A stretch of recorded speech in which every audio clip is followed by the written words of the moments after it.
We're going to continue our startup Launchpad session, so I'd like to invite Alistair Cole to join me on stage again. Thanks. So we've seen 3 interesting startups this morning. We have 2 more to look at this afternoon. The 2 remaining companies are Mineful and Chardio, and we tried as a set of judges to find things that would give you a variety of different perspectives on how startups would work. Without further ado, I would like to call it Jaime from Mineful, please. Jaime?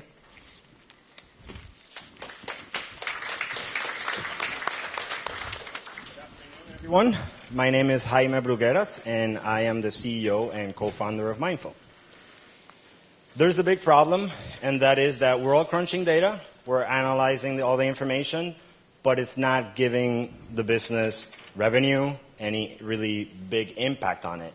I personally experienced this. I was a marketing analyst for 5 years for Fortune 500 companies, and I would do what any marketing analyst would do. I would collect the data, analyze it, present it, get my PowerPoint presentation up, give it to higher VPs, executives, but month after month, the results were the same. We were losing 20 to 25% of our customers. It would cost us 7 more times to retain our customer. And we knew that a small increase in retention could increase profit significantly. And part of the problem was what we were doing. We were dashboarding, we were charting, we were doing PowerPoint presentation, and we weren't closing that gap between benefits and analytics. And so I got an idea. And I called Jose, the smartest software engineer that I knew. He came in with 10 years experience handling big data for Blue Cross Blue Shield and other companies. And now recently, with the help of Startup Accelerator Tech Wildcatters, we've launched an application that takes action when it identifies patterns of disloyalty and dissatisfaction. So let me show you how it works. Step 1. You connect your data source. We connect with major CRM solutions, e-commerce platform. If you have your proprietary system, you can send us data through the API. Step 2 is where the magic happens. We use our predictive algorithms to detect customers that are at risk, customers whose purchasing pattern is off track, or customers who are dissatisfied with your product. Third step is the output. And as you can expect, we're not going to give you a chart. What are we going to give you? We're going to give you an alert that says, by customer, sorted by how important that customer is for your company, that says, hey, John Smith's purchasing pattern is off. You need to communicate with him, and we close that gap by actually helping you take action. You can tweet, call, email that customer, basically entice that customer to come back to your store. So how do we charge for this revenue-making machine we've built? Simple. Just like email marketing, the more customers you upload, the more you pay. It's a monthly subscription, risk-free. You can cancel anytime. So we recognize that there's companies out there that do bits and pieces of what we're doing, but nobody really is closing that gap better than us. Why? Well, we have the algorithms pre-built, so there's no coding required. We send you alerts that are important. You don't have time to be looking at that report every day. We'll tell you what you need to know right now, and we help you take action. Plus, as you saw, it was easy and quick to set up, so if you didn't like us in 2 days, you used it and you canceled it. So the opportunity is big. Last year alone, the company spent $10.8 billion in business intelligence services, and it's growing pretty fast. And that's just the top-down, bottom-up. It looks even better. So what really gets me excited about our technology is that it's not only applicable for customer retention like we're doing, for any kinds of business. For example, you could get an alert maybe when your online ad is not performing. And so now you know to go and change it, or maybe even take action right there, or your inventory levels are low, etc. In healthcare, imagine if your cardiologist gets an alert that says, I need to call Tim because his heart is really beating fast, and calls Tim and says, Tim, you need to see me right now. In education, if a student goes on a pattern of a dropout, then a teacher or a parent can get an alert and say, let's intervene before it's too late.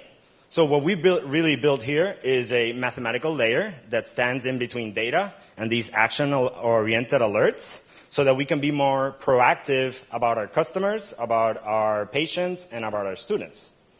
And I was asked to say what we're looking for. We're looking for what any startup would look for: more clients and capital. If you know e-commerce clients, if you know people that are using Salesforce, telecommunication industry, manufacturing, B2B, etc., please send us recommend them to us, and you can contact us. You can contact me at ceo@mindful.com, any of these Twitter handles. And if you want to know more about us, you can visit us at mindful.com and try it out. Thank you. Thanks, Jaime. So, Julie, the last session, Tim and Bradley were talking about how the world's full of sensors. And certainly there's a ton of technology. You know, Hillary Mason last year said, or last Strata said, shouldn't we be doing better things with our lives than just optimizing for ad spend and retention? Does it seem like this might actually make all that work on ad spend and retention be useful in the end? It could be, yeah. I think that Hillary's point was more that, like any other tool, you can use this for, well, you can call it good and evil, or, I mean, there are two sides to it. And so if you can take the downside and spin it, that's a good thing, and maybe this could do that. You need to see how it connects into sensor networks. Cool. Up next, our final presenter is David from Chardio. David, you want to come on out and tell us about Chardio?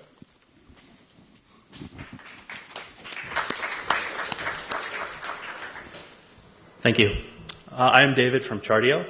We founded Chardio in 2010 with the goal of building the leading cloud business intelligence platform.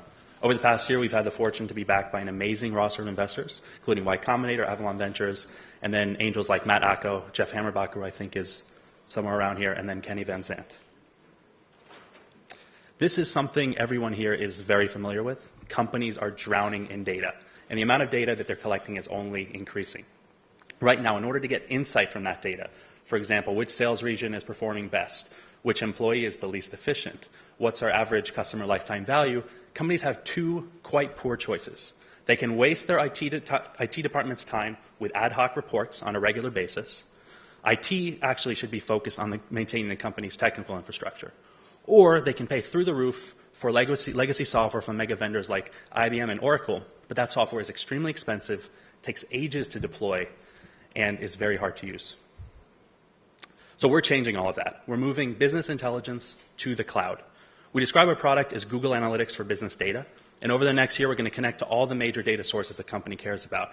Everything from all their SQL databases, NoSQL data, flat files, and then web services that companies rely on like Zendesk, Google AdWords, and others. The best part is, if any of you were to go and sign up to Chardio now and try and connect your internal data source, it would take you under 10 minutes. This is a standard deviation better than anything in the past. I'm just going to give you a quick peek inside our UI. This is a fake business dashboard.